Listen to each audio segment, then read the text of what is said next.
You've probably noticed something strange every time a new iPhone drops. Apple is currently selling the standard iPhone 17 for $799, the Pro for $1,099, and the Pro Max for $1,199. Every single year, millions of people willingly queue up outside the Apple Store to hand over $1,200 for a new iPhone. Meanwhile, right across the street, Samsung and Google are practically begging people to buy their flagships with massive $300 discounts.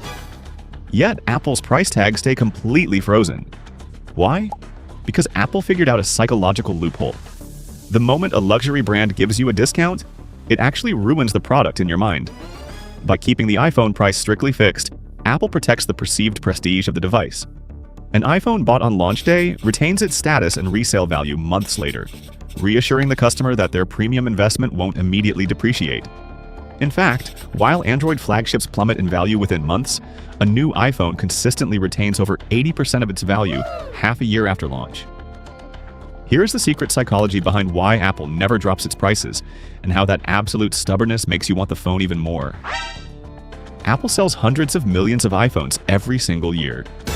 Today, the iPhone alone generates over $200 billion in annual revenue, fueling a massive corporate machine. Most people look at that sleek titanium frame and think they are just buying a high-end phone.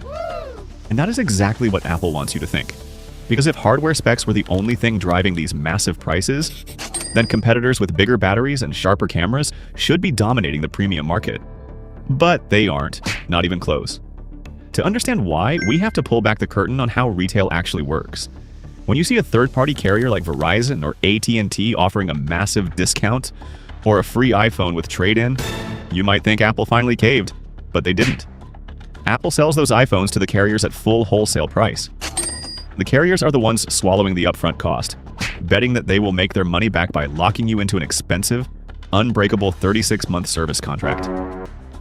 Apple gets paid their premium rate upfront every single time. This separation between the manufacturer and the retail deal is a deliberate shield. It allows Apple's main store to remain a pristine temple of luxury economics, completely untouched by the dirty, desperate world of price wars.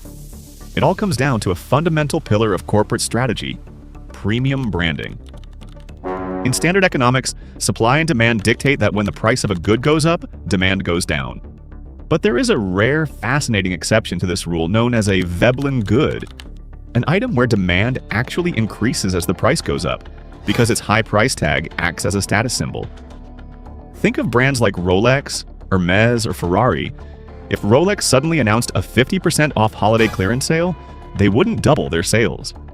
They would destroy their brand overnight. The high price tag is the value. By strictly refusing to run markdown sales, Apple transitions the iPhone from a simple consumer electronic device into an accessible luxury item. When you buy an Android device, you know a cheaper, discounted version will exist in 90 days, which subconsciously diminishes the value of your purchase. When you buy an iPhone, Apple is giving you a psychological guarantee. The value of what you hold in your hand today will remain intact tomorrow. This leads directly into a profound piece of pricing psychology known as price anchoring. Price anchoring is a cognitive bias where the first piece of information offered encounters disproportionate weight in all subsequent decisions. When Apple stands on stage and establishes the baseline price of a flagship, $799, $1,099, or $1,199, those exact numbers become permanently anchored in the global consumer consciousness as the standard for what a premium smartphone should cost. Once that anchor is firmly dropped in your mind, Apple doesn't need to cut prices to make the phone look appealing. Instead, they use a clever strategic reframe. They offer trade-in credits and interest-free financing plans. Notice the subtle psychological trick here. You aren't buying a cheap or discounted iPhone. You're paying the full premium anchored price, just broken down into digestible $33 monthly chunks. By framing the transaction around affordability rather than discounting, Apple keeps the high-value perception perfectly intact, while systematically lowering the barrier to entry for the middle class. But protecting the brand image is only half the battle. The real magic happens once you unbox the device and enter the Apple ecosystem. Apple doesn't just want to sell you a single smartphone transaction. They want to capture your entire digital life. Once you buy an iPhone, the friction of leaving becomes incredibly high. This is what economists call switching costs, and Apple has optimized it to a flawless science. First, look at the cloud lock-in. Your photos, text messages, backups, and app data are completely anchored inside iCloud. Migrating 10 years of digital memories to an Android device is a frustrating, high-friction chore that most users will do anything to avoid. Second, consider the accessory flywheel. Your MagSafe chargers, your Apple Watch, your AirTags, and your AirPods are heavily optimized to perform best within the Apple environment. Switching to a competitor means risking the functionality of hundreds of dollars of secondary hardware. Finally, think about the social friction. In regions like North America, features like iMessage create immense peer-to-peer social network effects. The fear of breaking group chats or losing high-quality video sharing acts as a powerful invisible wall. Because the ecosystem provides seamless, invisible integration that competitors struggle to replicate, iPhone users exhibit an astonishing brand loyalty rate, regularly hovering above 90%. When a customer is psychologically and logistically locked into an ecosystem, the traditional rules of price competition completely disappear.